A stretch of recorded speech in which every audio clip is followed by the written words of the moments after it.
in order to control a people through fear, they must be afraid. And in order to keep them afraid, you must have what I call the boogeyman.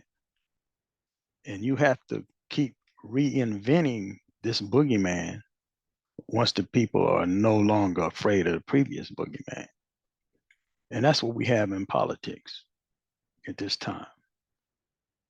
We have a party that realizes its policies are bad and only benefit the very wealthy. They haven't won but 2 popular votes in over 40 years. If it wasn't for the Electoral College and gerrymandering, they would never win. So they have to use fear to, in effect, do their plan. And that fear is and has always been the border, the southern border in particular. Matter of fact, the second law that Congress ever passed dealt with immigration in that border. So the fear that they use, because see, you have to constantly change the fear once people are not afraid. Used to be that migrants was coming across the border, taking American jobs. Well, that wasn't true. They were working jobs that Americans didn't want. Manual labor, hard jobs. So then they went to drugs being smuggled in the country, digging tunnels and coming into the country, going over border containment, fences and walls. So when that didn't work, they went to terrorists. After 9/11, oh, the boogeyman was terrorists, Islam, Muslims crossing the border to rain terror in the United States. Then when people realized, American realized, hell, most of the terrorist acts going on in this country was homegrown, done by Americans. So then they started talking about the cartels, the Chinese, fentanyl, human trafficking of children. And everybody know Americans have a soft spot when it comes to children, dogs, and cats.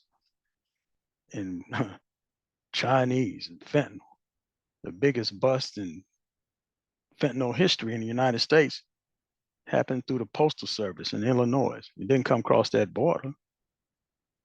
And so just, stop it. Don't believe the hype. It's fear.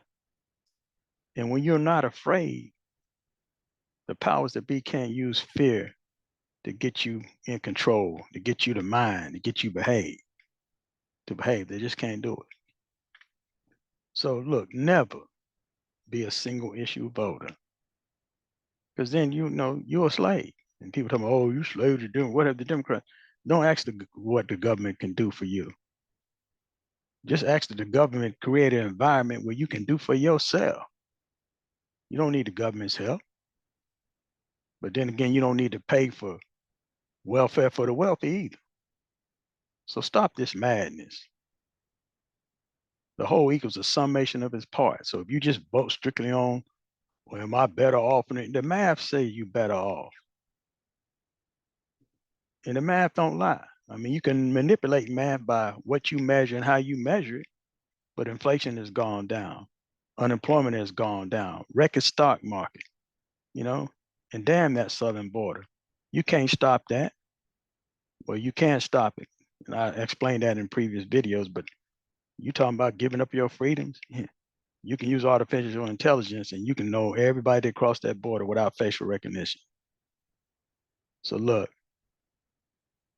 at this point, I'm just getting so I don't even care because we all know perception is more powerful than facts.